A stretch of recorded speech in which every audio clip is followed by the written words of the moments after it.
Bonjour à tous et merci de suivre le 6h30 sur RTI 1, la chaîne qui rassemble. En Côte d'Ivoire, le vice-président de la République, Tiemoko Meïlie Turkone, a procédé à l'ouverture ce lundi 24 février du troisième sommet Réunion-PAC. Et cette édition d'Abidjan intervient après celle de Marrakech et Dakar.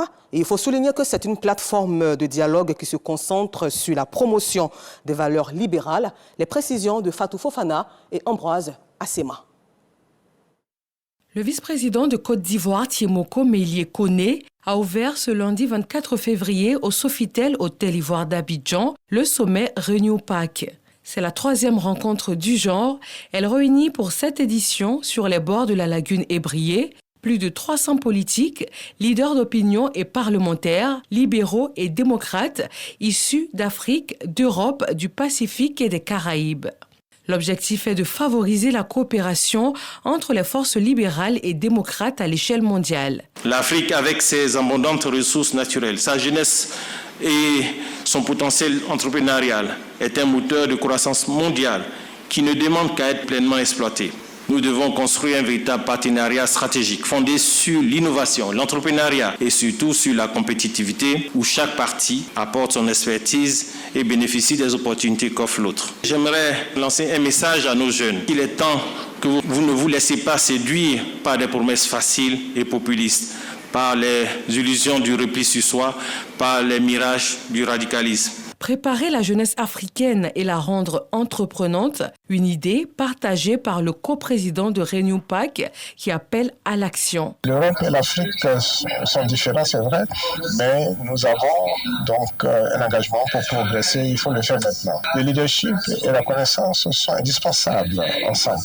Nous devons être les champions donc, de l'exécution par des engagements tangibles, clairs, qui pourraient donc impacter le prochain siècle au bénéfice de notre continent.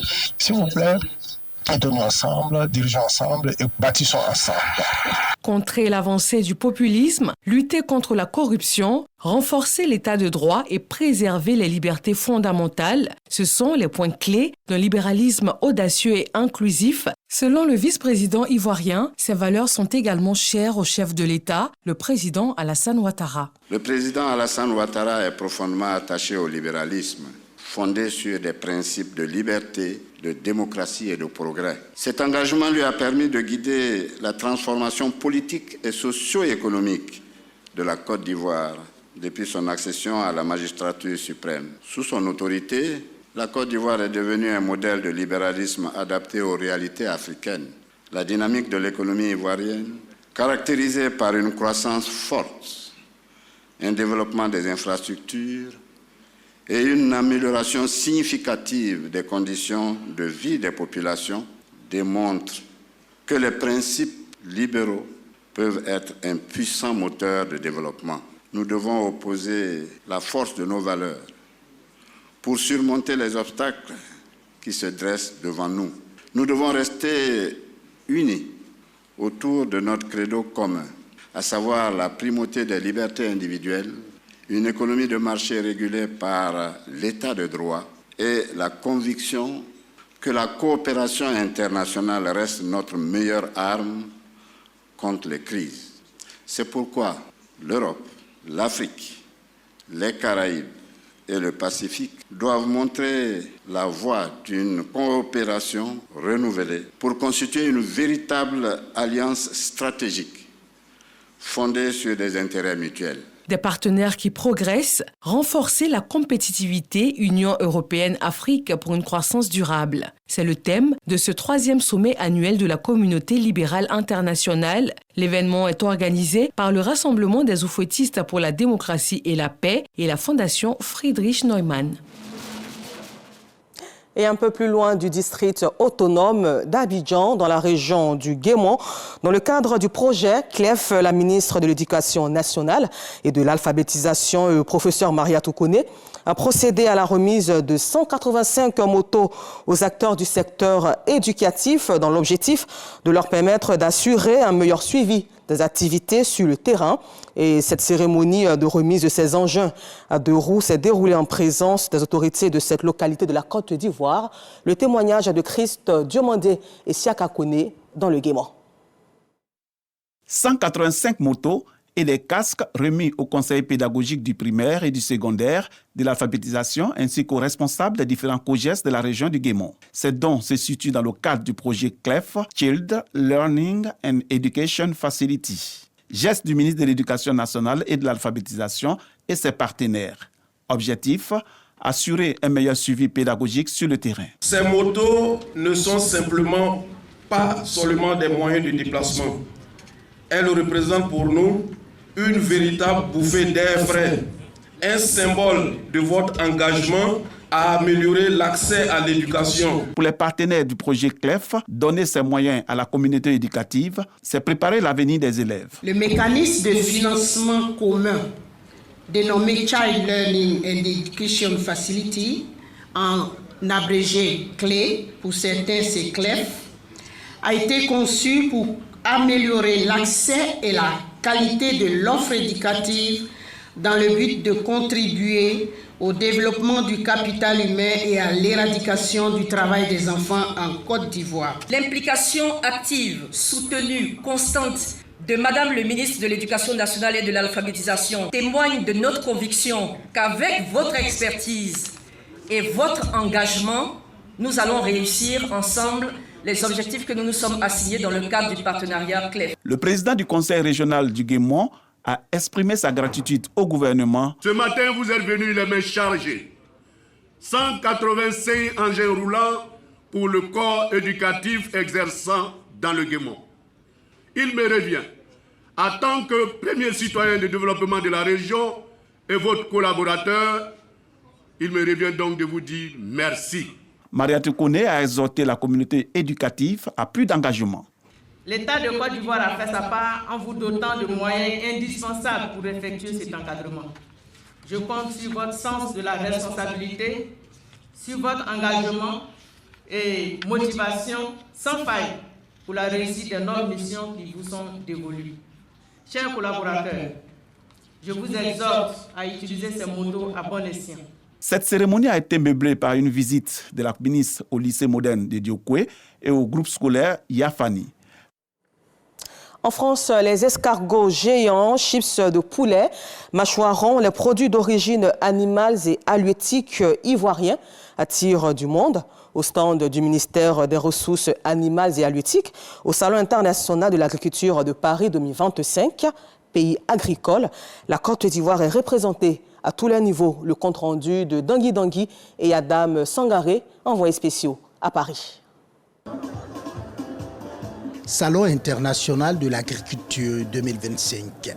Des escargots géants de la Côte d'Ivoire sont l'attraction au stand du ministère des Ressources animales et halieutiques, MIRA. Ça m'inspire un projet. J'ai rendez-vous avec le monsieur, je dis lorsque je serai en Côte d'Ivoire, je vais le contacter. Ah oui, ça c'est intéressant. C'est très intéressant d'ailleurs. C'est la curiosité, parce qu'ils n'ont jamais vu d'escargots comme ça. Tout ce qu'ils trouvent, c'est tout petit. C'est plus gros que ce que les Européens connaissent. La présence de ces escargots géants à ce rendez-vous international de l'agriculture répond à un objectif stratégique des autorités. Nous présentons ce savoir-faire pour éventuellement bénéficier de partenariats et développer ce type d'élevage. C'est un élevage qui peut être profitable non seulement à des jeunes, parce que c'est un rémunérateur, mais aussi et surtout à des femmes. Juste à côté, sur le même stand, un autre produit ivoirien étonne les visiteurs, des chips de poulet. J'ai trouvé ça nouveau, surprenant et ça m'a beaucoup plu. Voilà. Et la personne m'a dit que c'était comme des chips, mais je pense qu'on peut aussi s'en servir pour assaisonner des salades. Donc, très bonne idée. Ces chips-là nous ont permis d'exposer à Francotech 2024 et aujourd'hui nous sommes au SIA. On essaie toujours de travailler le produit parce qu'on a des clients ici qui nous demandent est-ce que c'est vendu chez nous, est-ce qu'on peut trouver le produit? Avec son stand qui grouille déjà de monde, le Mira est arrivé à cette édition du SIA avec des objectifs clairs. Notre participation vise à présenter notre savoir-faire, les espèces sur lesquelles nous travaillons en Côte d'Ivoire, mais aussi et surtout venir bénéficier de l'expérience française en matière d'élevage. Le SIA 2025, c'est du 22 février au 2 mars. Le Maroc est le pays invité d'honneur à cette 61e édition de ce rendez-vous international de l'agriculture. Cap à présent sur le Maroc pour une petite incursion dans le quotidien des promoteurs du Made in Côte d'Ivoire à Casablanca et Dakhla. Gastronomie, mise en beauté, showbiz. Voilà quelques domaines dans lesquels certains Ivoiriens vivant dans ces deux villes marocaines s'illustrent comme de véritables ambassadeurs de la culture ivoirienne. Et sans surprise, cela fait des émules, comme le montre ce reportage de Victorine Yaouyoboué au Maroc. Casablanca, non loin du boulevard Félix Houphouët-Boigny, le marché subsaharien. Ce n'est pas un hasard s'il s'y dégage une ambiance des marchés des villes ivoiriennes. Ils sont nombreux, les Ivoiriens qui commercent par ici. C'est comme au pays, c'est comme si vous étiez à Abidjan. Voilà. Nous sommes des grands commerçants. Moi, je fais le vivrier, je suis dans le cosmétique, la vente des pagnes, comme au pays. Tout ce qu'on vend, on s'en sort. En tout cas, le magasin est là. De 1, on est passé à 2. De 2, on a 3. 3, maintenant, on a 4. En tout cas, ça va. Je fais les tresses, les ongles, les cils. Franchement, dans ce domaine-là, ça rapporte beaucoup. Avec la clientèle marocaine, ça va. Hein. J'ai pu m'imposer. Ils viennent faire les tresses. Même les Marocains qui font les tresses. Hein. Fait de bonnes affaires en faisant la promotion de la gastronomie ivoirienne, c'est la signature de Philo. Son restaurant situé en plein centre de Casablanca ne désemplit pas. La première fois que je suis venu au Maroc, on m'a invité pour goûter les plats ivoiriens. Pour moi, là, c'est les meilleurs plats que j'ai goûté de ma vie. C'est trop doux. Tout ce qui est attiqué, garba, c'est trop doux. Je commence même à devenir ivoirien. Whenever I travel to Côte d'Ivoire, I go to a place called Aloko Drum, right? Yeah, my favorite, attiqué, you know, attiqué with the aloko, légumes, poisson grillé, you know, yeah, avec poisson grillé. De Casablanca, la capitale économique du Maroc, à Dakhla, située à la frontière marocaine avec la Mauritanie, on trouve des ambassadeurs du consommé ivoirien. Il y a tout, voilà arachide. Ça c'est baouin, pour des manioc au pays. Hein. Il y a pour des plats là, voilà placali aussi. Ici on se sent bien ici. Oui, on n'a pas de problème. Ça c'est une rouge, bon une rouge de main. Ces petits étals ou boutiques, il y en a un peu partout à travers la ville. Ça marche les purgeois? Oui, ça marche très bien. En moins de 10 ans, la communauté ivoirienne à Dakhla est passée de quelques dizaines à près de 2000 personnes.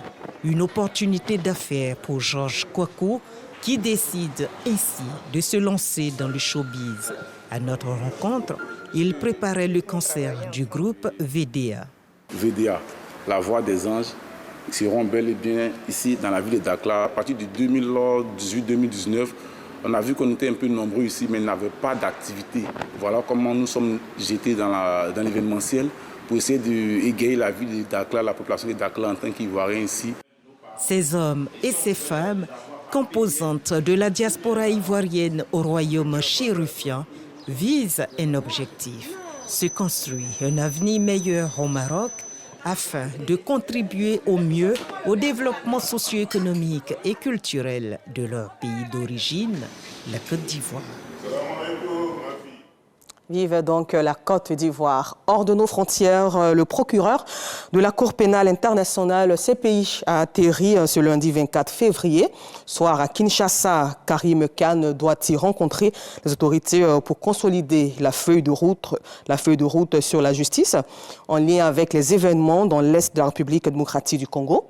La visite se veut donc une mise en garde aux auteurs des crimes commis dans le Nord Kivu. Et puis terminons ce temps d'information en Europe où le président russe Vladimir Poutine a affirmé ce lundi 24 février que les Européens pouvaient participer au processus de règlement du conflit en Ukraine alors que l'Union européenne craint d'être marginalisée depuis le début des pourparlers directs entre Moscou et Washington. Encore merci à vous de nous avoir suivis. Bonne suite de programme sur RTI 1, la chaîne qui rassemble. Tout à l'heure, à 7h, suivez l'émission Matin Bonheur avec Thierry Angeval et sa dynamique équipe.